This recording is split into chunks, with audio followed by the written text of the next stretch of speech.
Hi everyone. I don't know if I'm quite live yet. I'm hoping that we're good to go because I tried to set everything up ahead of time. But you know how it is when you haven't streamed in a while. Welcome to Above the Line episode 7. If this is your first Above the Line, welcome. It's my first one in a while. This is a series I started so that I could talk about all the things entertainment news-wise that I really cared about, but it didn't really fit a video format because, let's be honest, as we've seen by my tremendous gaps in posting content this year, it really just makes sense for me if something is time sensitive to do it live because we don't have to wait on me to edit it. And welcome to, because this is the first time in my new setup that I have all my gear, everything is rearing and ready to go. We've got a true camera, no more iPhone videos, guys. We've got a proper microphone, which I royally screwed everything up about 5 minutes ago because I was trying to put this a talk radio mic and have it be coming over the top. Didn't work. It unplugged everything because of the way I shifted my extension cable. So we got that going. And we finally have my background light, which is, I'm a little bothered by the shadows over here, but we're going to figure out how to fix it. Okay? We're going to fix it. So, welcome. As I said on my Discord and on Instagram, this is going to be a very casual version of Above the Line. Usually, I have a whole script written. I have my articles ready to go for every single one of my topics. It's a full-on lecture, news show thingamajig. We're not doing that tonight because, let's be honest, it's been, when you're trying to get yourself back in the scheme of doing content, I've realized what I need to do is just do it, no matter how crappy it ends up being, and then I'll want to perfect it the next time. And then you just kind of get in the habit of doing stuff. So again, like I said, we've made improvements. I also want to apologize sincerely in advance. This chair, I don't know what has happened to it, but poor girl has been through she's been with me probably 4 years now, 3 or 4 years, and she needs some WD-40 or something, okay? But I don't have it with me. So apologies in advance if I start to get lazy and lean back and you hear that noise. But that's about it. Let's say hey to everyone because we're going to do a little casual one, and I'm going to kind of get through the stuff I want to talk about and talk to you guys about it, and then we can just do a little, Q&A type thing. Just trying to make sure all my streaming stuff sets up in my new place and setup. So, without further ado, Alex, you were the first one here, as you usually are. Thank you so much, my friend. You said, Happy May. Hope you're doing well. I'm doing wonderful. Just finished college and passed all my classes. Congrats, Alex. That is fantastic. Congrats to anyone graduating, headed off to college, just wrapping up a semester in college. Feels so good to be done with those finals. I totally know. Also, I'm sorry, but that was bothering me a little bit. Okay, cool. Just want to make sure nothing that shouldn't be poking out is. That's so exciting, Alex. Congrats to anyone done with school and stuff. Tell my people in the 9-to-5 workforce, we got this, okay? We're heading into summer. We don't get fun summers anymore. So if you're in college or high school or younger, enjoy it while it lasts. Alex, next month you're going to a film festival, the Tribeca Film Festival. That is so cool, and you're going to see Elemental. I will be completely honest with you guys, and this is something I wanted to talk about in this stream specifically. I have not been watching a lot of trailer stuff. I mean, I know you guys have noticed that I haven't done as many trailer reactions as I used to, but I genuinely haven't watched as many trailers and just kept up with stuff like that as much lately. Still haven't seen Elemental. I know I think the movie is called Wish, the Disney movie. Haven't seen Dune Part 2 trailer yet. It's kind of just I just haven't gotten around to it, and if you don't watch it, I don't know. I just haven't watched it, and I want it to be, you don't need to know my explanation. None of you probably care that much. But yeah, there's that. Brian, my good friend Brian is here. Brian, I hope you're doing well, my friend. We need to chat soon, every day, as Barbie gets closer.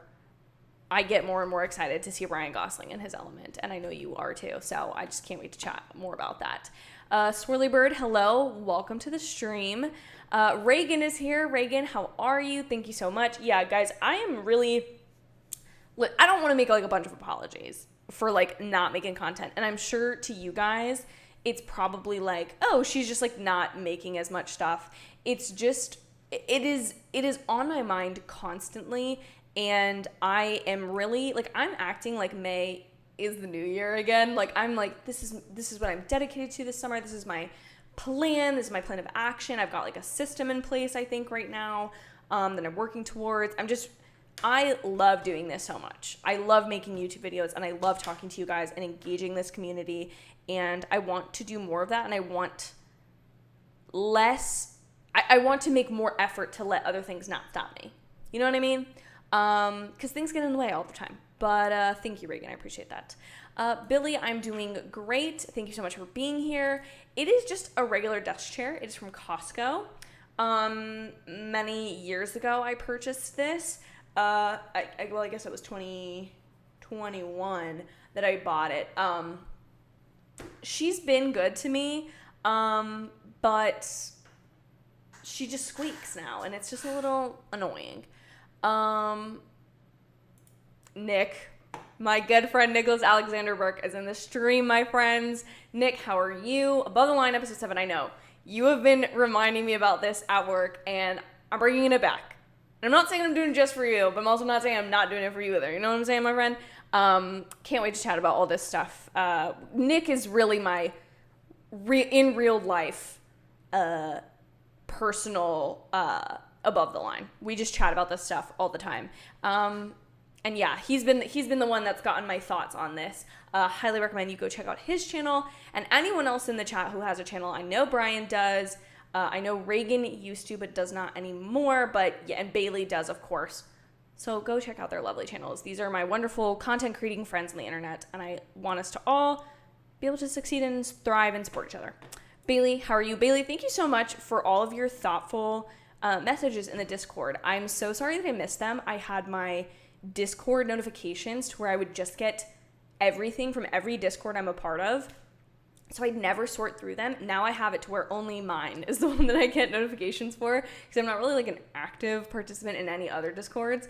But yeah, really appreciate your thoughts. We have a new bookworms thread on the Discord for anyone curious, thanks to Bailey. 1001 of Clips says, I don't even watch trailers on my own anymore. The only way I see trailers is by sitting through the previews at the movies. Yeah, I think there's also something that's kind of cool about when you see a trailer for the first time in a theater and you haven't seen it before, potentially. Again, I love a good trailer reaction, and truly the Marvels trailer, that made me feel the way that I felt when I did like the very first trailer reaction I've ever done.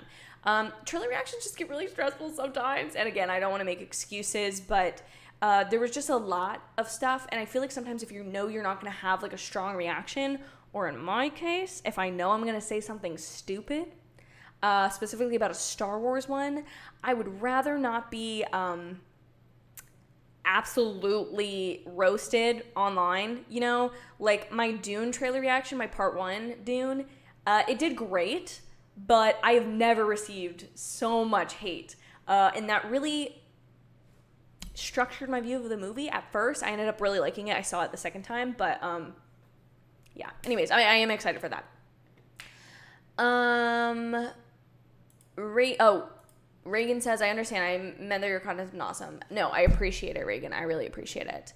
Brian has a video coming this week explaining that you're stepping away from YouTube's and giving a shout out for reviewers default. Thank you, Brian. You're so kind. I'm sorry to hear that you're stepping away from YouTube because you're such a wonderful addition to this space. But if you're keeping the podcast going, which I don't know if you are, I'll need to message you.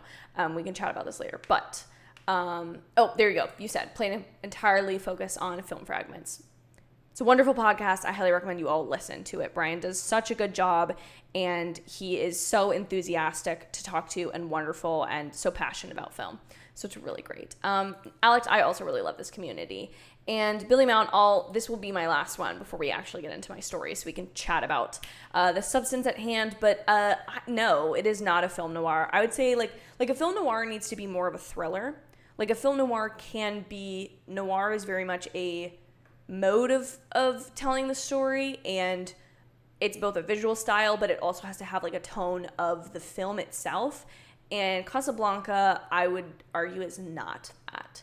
A better film noir would be The Third Man with Orson Welles. I can't remember who else is in that, but I would say that's more like if you watch a true film noir.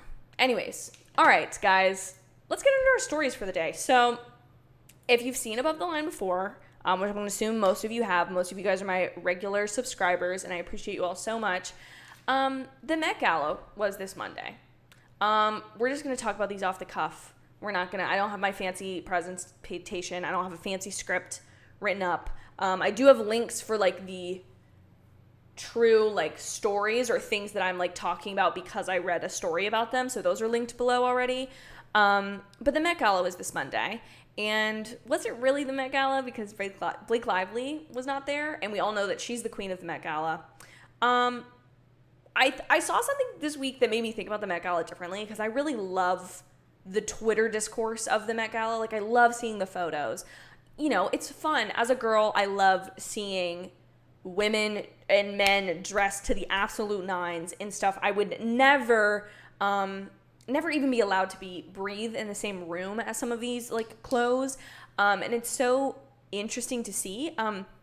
But John Green made a really funny little TikTok or reel or YouTube short, whatever you want to call it, this week that I thought was really interesting, kind of skewed my perspective of the Met Gala, and then along with the writer's strike that's going on and why the writers are striking, which we'll get to. That's like our main chunk of this stream, I think, that we're going to talk about. He basically made a point, and he was kind of joking about, like, you know that thing that we have in real life that's basically like the Capitol and the Hunger Games, but like we all pretend that we're fine with celebrities spending all this money to go like have a fancy dinner. Oh wait, yeah, it's called the Met Gala. And I just really thought I need to link that below, actually. I can't believe I forgot to do that. But it just made me think about the Met Gala in a different way. Like, I've always known that I think the price to get into the Met Gala is like $25,000. We can confirm that right now.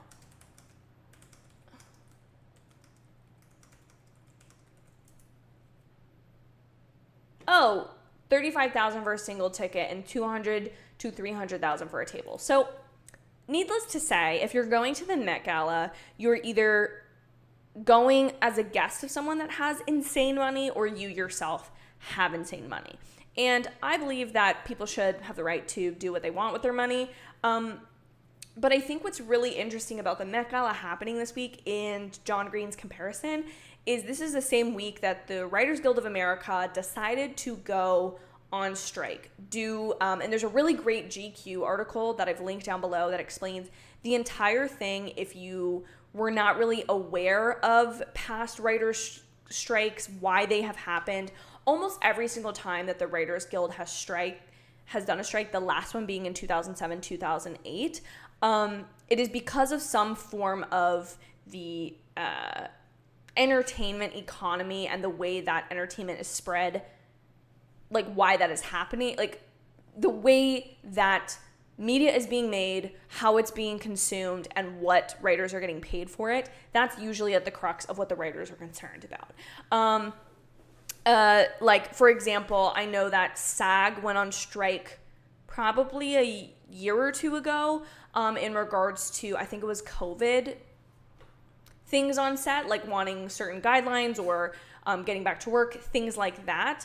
But the Writers Guild is unique in the sense that they strike, I think, the rarest of all of the entertainment unions, and what they're striking for is fair compensation for media that they write on, that they work on, that is primarily in a streaming media, or how they receive royalty and syndicated revenue from streaming. So in the past, writers on a TV show, for example, would be paid to actually do the writing, but when a show is in syndication or reruns are being played, for example, they would receive some type of royalty back from that. There was some type of additional revenue that writers had built into their contracts once something was kind of out there in the public and released, and had impressions or enough people watching it, whatever.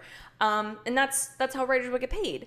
Well, streaming, since it's a relatively new thing. I mean, most of the streaming services that we use today outside of Hulu and Netflix, 2019 was kind of the turning point for that. And then like HBO Max, if you can believe it, or soon to be just Max, is even newer than that.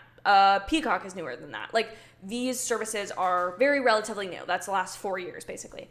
And anything that writers have worked on for these has been called new media. And under the guise of the current contract, new media, since that could be anything from hypothetically like union WGA writers working on a commercial or something, or working on a trailer or something, that new media, they are able to pay the minimum, studios are able to pay the absolute minimum pay, if I'm understanding everything correctly. And the issue with that is, where do you watch your shows and movies and stuff? You watch them on streaming, almost no doubt. Shows like The Mandalorian, Last of Us, again, like they have these huge audiences, and where they're making their money is getting people to go to these subscription services because they're the exclusive thing. Now, I don't know exactly how this works with writers, such as, for example, Craig Mazin, the showrunner for The Last of Us. I don't know what happens with somebody like him, who has an overall deal with Warner Brothers Television, I believe, or HBO itself. I don't know how things like that sort of are affected by this. I don't know. I think some of those deals, if the strike goes on long enough, can actually be canceled out. Again, don't take my word for it. I would have to do additional research, and now I'm regretting that I didn't do it before this. But really the main thing at stake here is that writers are being paid at their absolute minimum to create a plethora of content. We live in peak TV. If you've never heard that term before, peak TV is this era of television where on any given service or network, you can basically find something that is of any quality standard. Like, you are watching high quality things absolutely everywhere you look. There's new stuff that is being created left and right that is of high quality. And like, we're in a very new age. Again, too, part of the issue that has come up in between now and when the writers last had a strike in 2007, 2008, the length of a TV season has changed. So things like a limited series have kind of become the norm. Like, a 10-episode season is not uncommon. In fact, for Disney Plus shows, 6 episodes is kind of what we've all come to expect for like Marvel shows. And so when you are reducing the amount of episodes a writer gets paid on, and then you are giving them the absolute minimum pay, and because there's no current royalties built into the contract for, like, if something is the most streamed thing on your platform or you're using it to advertise, you don't have to pay the writers anymore. It's putting writers at a serious disadvantage because they are getting to the point where they are being worked left and right and putting their all into their work and not getting fair compensation for that. So this needs to change. And so that is why the WGA decided to go on strike. Now, this is, again, I believe I'm remembering this correctly, the one thing that is unfortunate about the last 2 times that the writers have chosen to strike is it has happened in a period of time where the economy has not necessarily been advantageous to their cause. Like, it's not like these studios are making the absolute most money that they possibly could right now. In fact, we're now at a point where some of these streamers are starting to see declines in their growth and things like that, which unfortunately may lead to the writer's strike not being as impactful, or they're getting as much as good of a deal as they possibly could, as signing as good of a contract as they possibly could. And that's unfortunate. That is very unfortunate, because at a certain point, they will have to go back to work. and they're going to have to take non-union work, which is going to pay less. It's just kind of a crazy thing to think about. And again, I know you're probably like, why did you even bring up the Met Gala? I just think it's insane that Hollywood has these like insane, it very much reminds me of Babylon. You all know that I was a fan of that movie a lot. It reminds me of that film, which shows both the absolute highs and absolute lows of Hollywood. This Monday, the same day that the writer's strike starts, you have people in the absolute highest of fashion, the absolute most opulent dinner you could imagine. And then you have people who are looking at probably an entire summer, if not longer, of striking and fighting to be fairly compensated and get the industry to enact real change that is really like very long overdue. But obviously the studios are not going to be the ones to be like, hey, we should pay you more, right? Like they want to get as much as possible. But I really hope for all the best for the writers. I really hope that a good deal comes out of it. I hope real change happens, because if you remember the Scarlett Johansson lawsuit, kind of a similar deal, right? Like when Black Widow, it was initially supposed to be released in theaters, and so Scarlett Johansson had in her contract that she was supposed to make more money if the movie, for example, did great box office numbers. But because we were in the pandemic, and because that movie then ended up being charged for $30 on Disney Plus, that wasn't planned for in her contract. And so she didn't see any money. That was what the whole lawsuit was about there, if you remember that. So again, similar situation. People need to be paid for the work they're doing, and the industry needs to shift. They need to acknowledge that network and cable television seasons of 22 episodes where writers get paid for syndication is not the way it works anymore. It's not even close to the way that it works anymore. And the unfortunate part about all of this, and you might be asking yourselves, how does this affect me? Why should I care? And other than just, wanting people to be paid fairly and compensated for the work that they're doing, a lot of shows are going to be impacted by this. Plenty of things will be impacted by this. So, for example, a lot of shows, I did notice, and I'm wondering if this was kind of a preemptive move, was House of Dragon season 2 started filming. Now, on many shows like House of Dragon, they would have the showrunner and writers on set. Those writers won't be there because of the strike. They won't be showing up to work. So things might pause there, but there's been plenty of shows that have kind of logged extra episodes, kind of sped up their process of filming so that they're not as impacted come this fall when TV kind of comes back after the summer.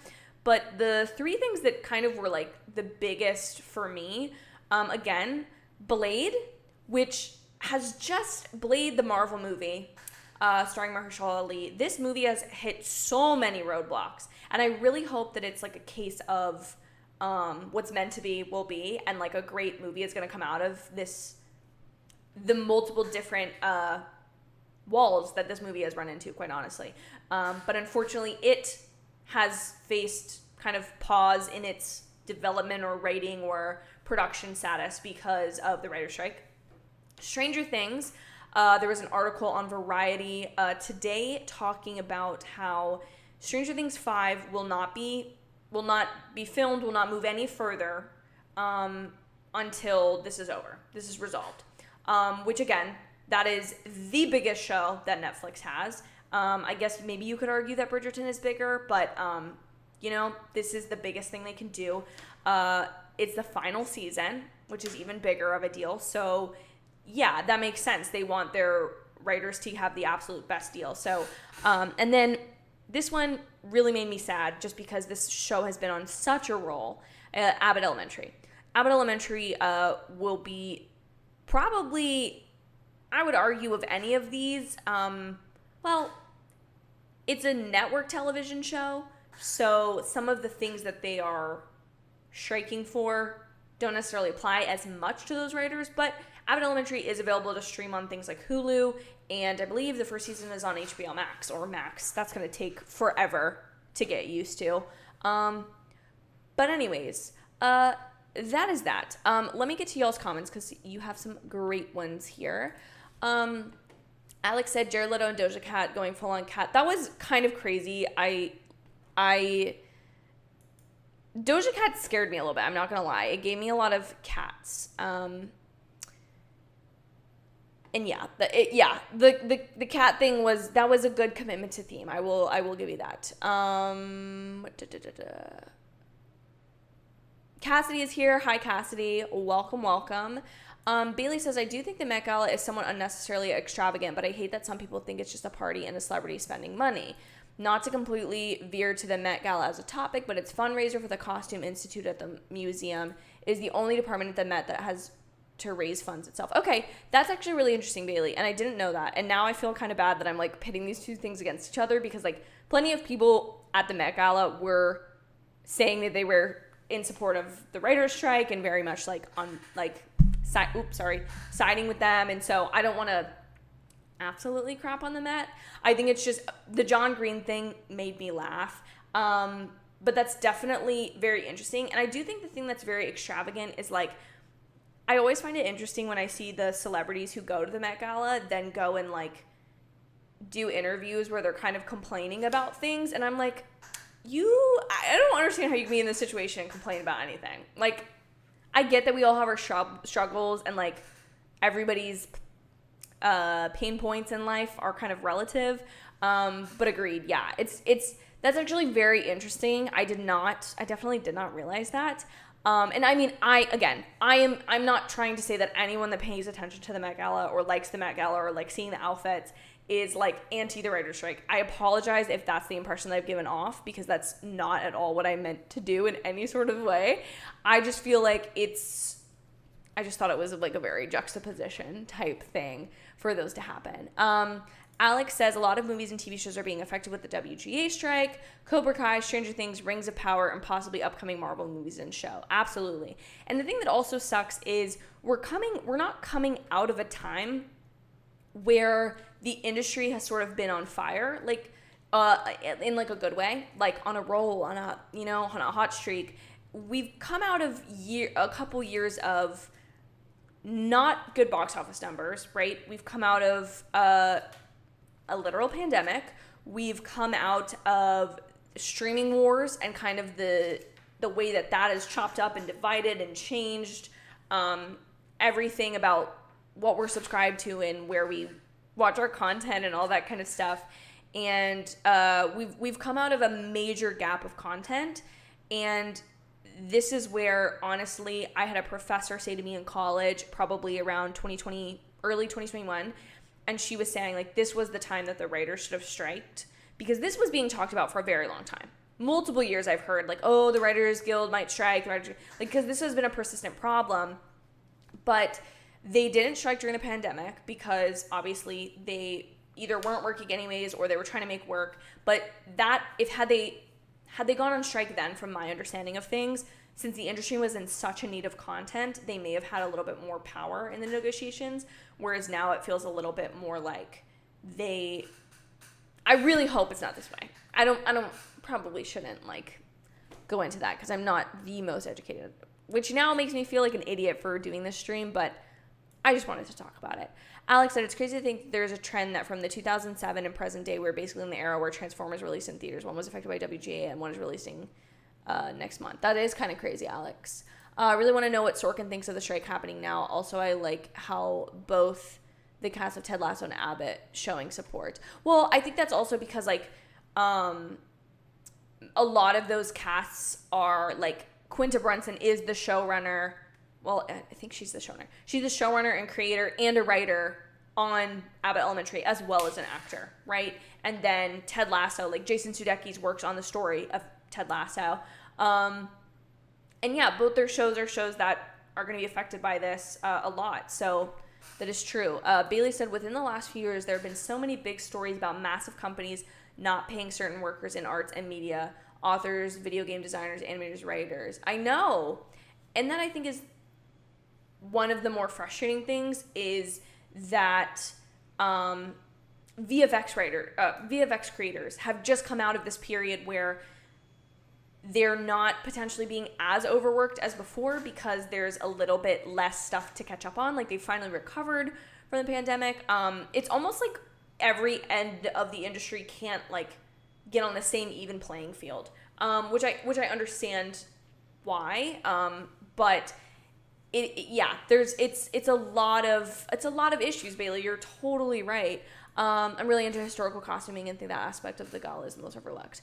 It's definitely overlooked because I definitely didn't know it, and I feel like that's something they should talk about more. Is like, because like here's the thing, right? Love Blake Lively. Was super sad that she didn't have a phenomenal look because we all knew it would have been phenomenal, right? Was super sad she didn't show up. If Blake Lively wants to be like, I want to dress up every year, super fun. I want to raise attention and awareness for any causes that she might have going, and fund a exhibit that she really cares about. Like, by all means, I think that is truly wonderful. And I was going to tell you guys who my favorite looks were, again, because I wanted this to be maybe a little lighthearted. I love Jenna Ortega's outfit. Keke Palmer was probably the most stunning of the night. Obviously, I loved Pedro. I loved his look. The knee, the shorts, it was everything. I have a file of his look downloaded on my computer that just is titled king.jpg. And I mean, like, can you argue with that? No, you really can't. And Margot Robbie, obviously, looked stunning. Absolutely stunning. Wait, Brian, I didn't even see Jessica Chastain. I don't know how. Simu Liu also looked great. I mean, when does he not? Met Gala. Let's see. Oh my gosh, platinum. Okay, Jessica. Love it. I mean, Dua Lipa looked great. Penelope Cruz looked wonderful. It was a lot. There was a lot of people that just looked. Anne Hathaway brought her A game. She really said, Blake Lively's not coming. Okay, this is my year. And I really appreciated that for her.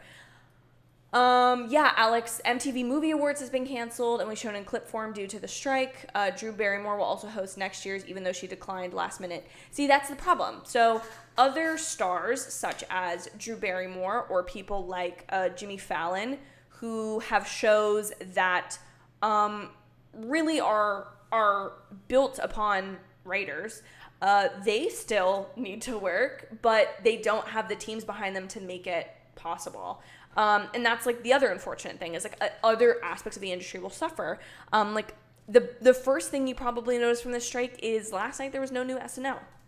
In fact, Pete Davidson was supposed to host this weekend and he can't because the writers are striking, which again, it's not like this is just like a tumble down effect of a problem that unfortunately has gone so long without being resolved. And that's the streaming issue. And that's because nobody saw it blowing up and nobody saw the pandemic coming, so nobody could be like, let's strike before this gets way too big and like we can actually benefit from it. Unfortunately, we're now in the aftermath, and I really hope that it doesn't create, from the consumer end, selfishly, I hope that it doesn't create I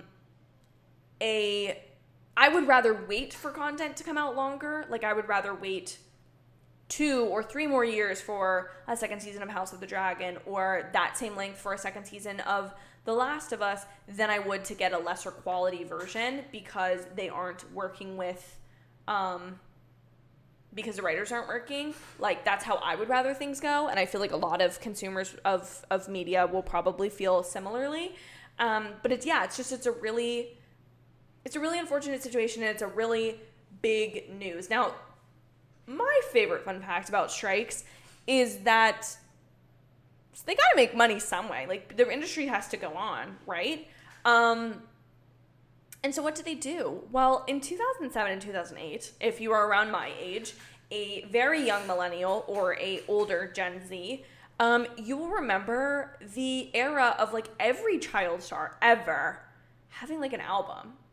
Okay? At the time, I don't think I thought that much of it because I just thought, like, oh, child stars, like, they want to be an actor, they want to be a singer, they want to do it all, right? But the real reason that stars like Jeanette McCurdy, probably some of the High School Musical people, Vanessa Hudgens and Ashley Tisdale and whatnot, and Miranda Cosgrove, right?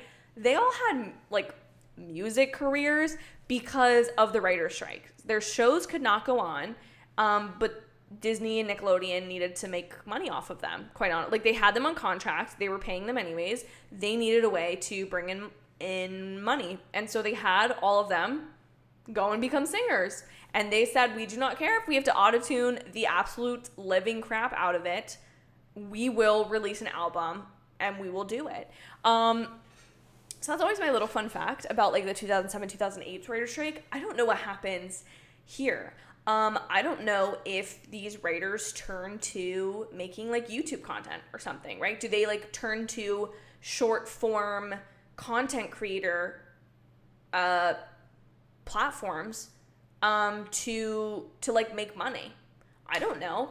I honestly don't even know how long they think this is going to go on. I think it's going to be a while, because I don't see the studios folding anytime soon, because I'm sure they have plenty of things backlogged, or enough things that are either straight acquisitions, like Netflix doing their movies.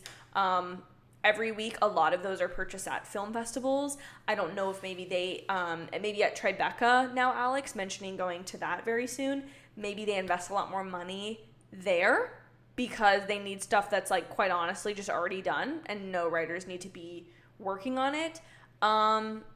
Do they rush something like Bridgerton season 3? We just had Queen Charlotte come out this weekend, which was going to be one of my last stories to talk about, but we'll talk about that in a little bit. Do they rush something like Bridgerton season 3, which from everything I'm aware of, is finished in terms of filming. Filming has production on it, is done. They're in post-production. Now, does something like that get sped up? Do we see certain things that we know have already been worked on come sooner? I'm sure if this is continued into fall, we'll see a lot more reruns on actual linear television, on streaming. I think this is going to make things like Friends and New Girl and The Office and Parks and Rec shows that are completed, that are bingeable. It's going to make them even more valuable, because people just want to, like, they're going to need content. And if there's not new content or not completed content, they're going to want to go back to that. So again, I also think my prediction for this will be that there will be an uptick of reality television in whatever form that takes. I don't know. Dating shows seems to be the best. Like, you can just find crazy, insane people that just want to be famous. And honestly, I know that those shows have producers, but or potentially writers, but I bet you that they can do, like, craziness would still ensue. You know what I'm saying? So, like, I wouldn't be surprised if, like, another Love is Blind comes soon. Things like that. Those are my predictions for this. If you have any, again, let me know. Anne Hathaway, she really did look great, didn't she, Bailey? Apparently Barrymore is hosting, but it's mostly online. Pedro Pascal won MTV Best Hero for Last of Us. Love that. Yes, Bailey, still have some of those CDs. Like, that's, I think that's just something that's, like, that's a core memory of mine of like, seeing, like, the Disney's greatest hits of, like, all their stars, right? And again, part of that is, like, a synergistic thing of a horizontal integration of Disney having a record company as well as all these child stars, and, like, let's just make them work together because that's easier for us. So things like that make a lot of sense to me, but yeah, it's just it's kind of crazy that it, like, came out of this economic need. It's also sad because, you know, late night is definitely going to suffer. Honestly, great time for James Corden to go out. Let's be honest. I don't know how all of y'all feel about him. I'm a James fan. Okay. I am a little sad that he didn't, like, reunite One Direction. I definitely did for, like, probably 30 seconds, thought that was, like, seriously actually happening, and almost probably went into cardiac arrest. Don't want to be dramatic, but it was a big deal for me. Anyways, guys, that's what I've got for the writer's strike. The other things I just wanted to chit chat about, and then we can kind of keep this a short one because I haven't live streamed in a while. My throat's getting a little hoarse. My voice is going a little bit.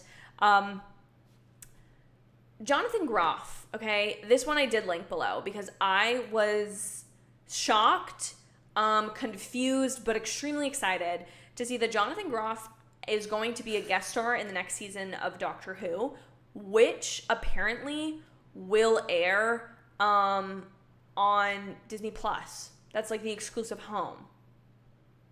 which I'm confused when that deal happened. Again, I need to do more research into that. But Jonathan Groff, you may know him from Glee. You may know him from Mindhunter. Everyone knows him as Kristoff and as King George III in Hamilton, of course. Not the only time we'll be talking about King George III today. But he is going to be a guest star. I thought he was going to be a companion at first. If you're not a fan of Doctor Who and you don't know what it is, let me explain. Doctor Who is the longest running TV show, I believe, ever in history. It's been going for over 50 years. In fact, I bet it's close to 60 at this point.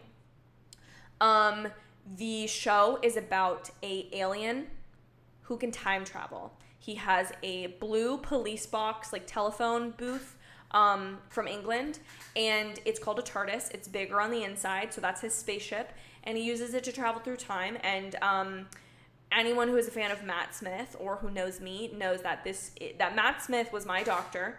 When I say my doctor, the doctor, much like James Bond in great British fashion, it is truly the great British tradition, is instead of creating a new role, just having a different actor play the same, like a different version of the exact same character. So like, James Bond has like different actors. That's how the Doctor works too. Except if he dies, he just regenerates and then becomes a new person. So Matt Smith was the 11th iteration of this Doctor. He was my favorite. I used to watch every Saturday morning. I used to watch Doctor Who. I had a sonic screwdriver electric toothbrush. I was the biggest Doctor Who fan until the 11th Doctor died and they reincarnated into the 12th Doctor. And no offense to Mr. Peter Capaldi. I know he's a great actor, but he was not my cup of tea. When it came to Doctor Who, he wasn't. He was not light and happy and childlike as Matt Smith's Doctor had been. He was a little bit more serious and dramatic and melancholy. And me at like 13, 14 years old wasn't like as into that. You know what I'm saying? So I stopped watching the show largely. And for the last several years, I have not watched the show. But you can bet your bottom dollar that now that Jonathan Groff is going to be guest starring in an episode, because I love him, I truly believe that he's one of the more or most talented actors of our time. I will be watching without a doubt. In fact, I may end up going and catching up. I've been trying to get my fiance to watch Doctor Who because it was a huge part of my childhood. And I would also, fun fact, my mom watched it growing up in England, so that's kind of cool. That was like my little flex on other kids. I was like, yeah, whatever, you watch Doctor Who, but like it's like my family like heritage. That's on having English genes. But I'm really excited about that. Again, so that's just side note on Doctor Who for my personal excitement, but I'm not gonna lie to you guys, that was the story that I was like, I have to make an above the line. That was the story this week, not the writer's strike. I was like, I should probably talk about that on my channel, but yeah, no, for sure, that was the one. Doctor Who has been going since 1963. It did take kind of a hiatus, I think, in the 90s, but came back in the 2000s in full force, and thanks to the absolute diligent work of every young woman and man on Tumblr, for really, like, that and the Super Hulock fandom. That is something I should make a video about at some point, diving into my Tumblr past. I did this week go down, like, a very deep Tumblr rabbit hole and watch, like, several video essays about, like, Tumblr phenomenons. So that's fun. But Doctor Who has been going, and it has been 60 years. The new season is going to be big for the big anniversary. Yes, because, okay, so this was, like, the crazy thing that got my attention back with Doctor Who. So I think they had, like, two kind of lackluster last couple seasons or something of Doctor Who, and then they dropped the absolute bomb of bombs on everyone. Okay, let me explain this to you. That when the new Doctor, I think it was the female Doctor, I'm gonna be honest, I think she was 13, believe she was 13, when she reincarnated, David Tennant, who was the 10th Doctor, popped back up. Like, he showed up, right? Like, he was the guy that she regenerated into. And everyone was like, excuse me, what is this? Okay, because the Doctor doesn't like regenerate into like an old version of himself. That's never happened. This was on the level, let me explain to you, okay?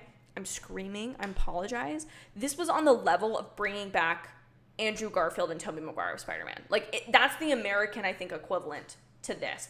I absolutely lost it. I had people messaging me who knew I watched this in middle school being like, isn't this... Because David Tennant, although Matt Smith is my favorite Doctor, he is my Doctor. That's how you refer to, like the same way that I would say Daniel Craig is my James Bond. You know, I'm using that as my comparison.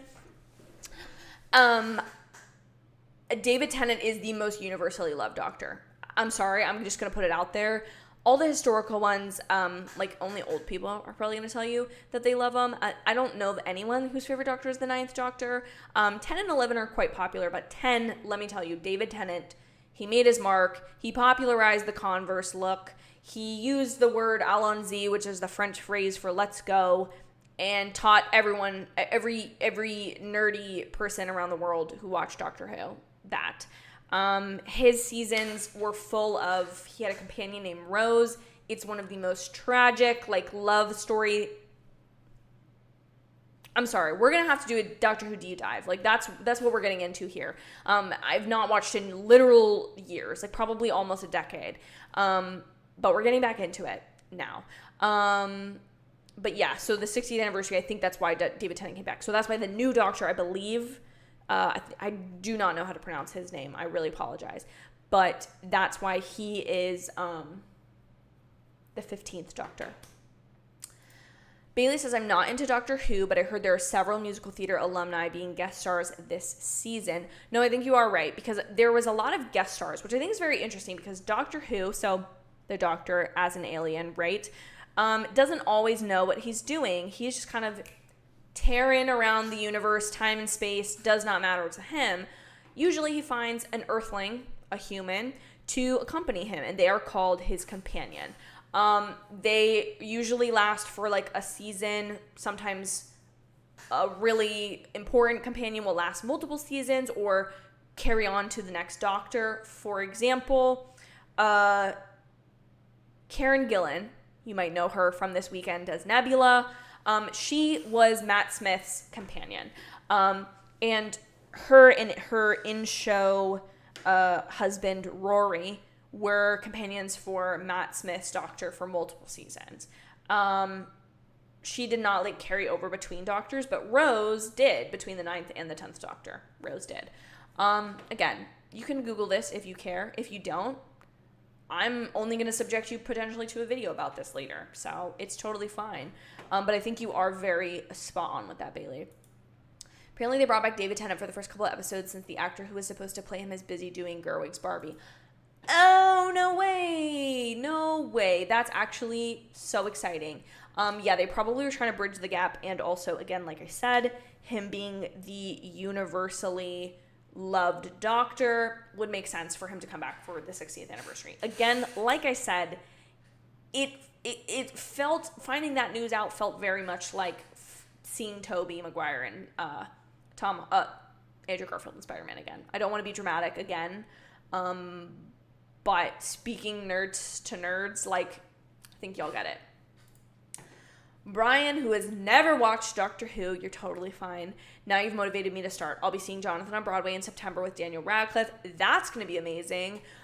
Brian, high recommendation is give the 9th Doctor. So like I said, the 90s were kind of a brief break, and I think it was like 2005, 2006, that Russell T. Davies and Stephen Moffat at the time, but I don't think he's associated with Doctor Who anymore.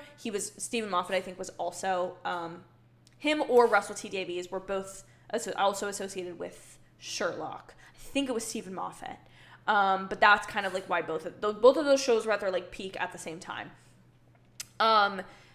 When they both came back on board to do Doctor Who in the mid 2000s, the 9th Doctor, you're going to look for that. Don't start with the stuff that's really, really old. That stuff, honestly, it's borderline horror. It's terrifying, even though it is of a much lower quality. It's very Twilight Zone-y. I mean, it would be a good time, absolutely. I believe Doctor Who is streaming on HBO Max, but it may be moving to Disney Plus. I don't know if that's just new episodes, but I would check out Max or HBO Max first. But start with him. If you don't like him, skip to 10. Because there is like continuity if the companion kind of carries over, or there's references again that you'll get. But 10 is where you're really going to enjoy yourself. That's not the season number. That's just the doctors. You can probably find a guide online, or honestly, DM me and I'll be more than happy to talk you through this. I would love nothing more if I brought multiple people to Doctor Who in my life. Again, so many great things about Doctor Who. If you're a sci-fi fan, I think it is the like epitome of sci-fi TV. The fact that it's been going so long, the fact that it's such a staple of British culture, it's so fun, and I would really love to see it have a renaissance the way that other things have had a renaissance. That would just make me really happy. So I would love that. And Alex says that the Disney Plus Doctor Who series will premiere late summer, early fall. That's really exciting. I'm really happy about that. The last thing I'm going to leave you guys with today, because again, I do probably actually need to step away soon, is I binged. And by binge, I mean watching television the way that God intended you to watch a Netflix series when it drops. I binged Queen Charlotte yesterday. I watched the first episode in the morning, and then sat down promptly at probably about 8:30 p.m., and proceeded to watch the entire rest of the season. Me and my sister stayed up watching it until 3 a.m. It was phenomenal. It was a great experience. And the show was so good. And again, a cute little tie. Remember how I said like Jonathan Groff played King George III in Hamilton? Well, Queen Charlotte is about the wife of King George III. It's a very fantasy fictional retelling inspired by the life of Queen Charlotte and King George III. But I really liked it. It was really good. I think it was exactly what the Bridgerton universe needed. It was such a unique take on the Bridgerton universe. You get to see characters you know and love, kind of get some of that explored. I would really be happy if they did a second season of this, or just did a season about Violet Bridgerton, the matriarch of the Bridgerton family, in this same vein, if they kind of did a spin-off. It's just so fun. It's phenomenal. The new actors they brought on board are so good. If you're looking for a romance or period piece, or just honestly just really great bingeable television, it's so good. And it's honestly really fun to watch something like this and Google the stuff that might be true or not. Even though the show is not under the guise of being 100% historically accurate, super, super, super fun to just kind of Google stuff and find out. I don't know. I like history a lot. I like general knowledge and trivia a lot. So stuff like this is really fun. But the two main actors, they're in love, and there's a side storyline that I did not expect that was the absolute joy. And there's something that happens in the end that I'm not going to spoil, but Shonda Rhimes, ma'am, if we ever meet, I will first thank you for your contributions to television, but secondly, I will ask you about this and ask what you are going to do to repair this for me. If you know on that one, highly recommend it. If you're a fan of Bridgerton, or like I said, historical dramas, romances, just great television. It's really great. The production value is amazing. Music is fantastic. Again, it's another Shonda Rhimes certified gold hit, and it's wonderful. Brian, you're going to have to DM me all of what you said since you started. Yeah, sorry. I talk a lot and very fast, so I totally understand. I understand I'm also using words that if you haven't watched the show before or been on Tumblr in 2013, totally understand. We'll chat about it, my friend. SBC Unleashed, thank you so much for joining the stream. Thank you. I hope you are well as well. Guys, that's going to be it. I have to go get myself Chipotle after this. I want to thank you all for just being here for this return to streaming for me, to returning to doing Above the Line. I have every intention of being back next Sunday, and I also plan to potentially stream again soon this week. There will be new videos this week. I believe you may be seeing one potentially as soon as tomorrow. That's kind of just a what I've been watching thing. I think I've talked about a Hunger Games video before. That is on my to-do list for this week to get that out to you guys. So hopefully you'll get 2 videos from me. Don't know exactly when, but they'll be here. So thank you all so much for your support. Again, for your patience, for watching this entire stream. Bailey, for sure, put those in the Discord. That sounds great. Just being such great supporters and friends and talking about the stuff with me. If you have any more great articles, by all means, join the Discord. There is a thread for Above the Line for y'all to put... that gave me a shock. That scared me. I have like a Velcro thing for my surge protector, and so a bunch of stuff's plugged in and it gets too heavy and it falls sometimes. It scared me though. It scared me so much. Thank you guys. Again, I don't need to keep going. If you have topic ideas, suggestions for Above the Line, by all means leave them in the comments here or in the chat, or go to the Discord and go to that specific thread to leave those stories. Thank you all from the bottom of my heart. See you soon. Bye, guys.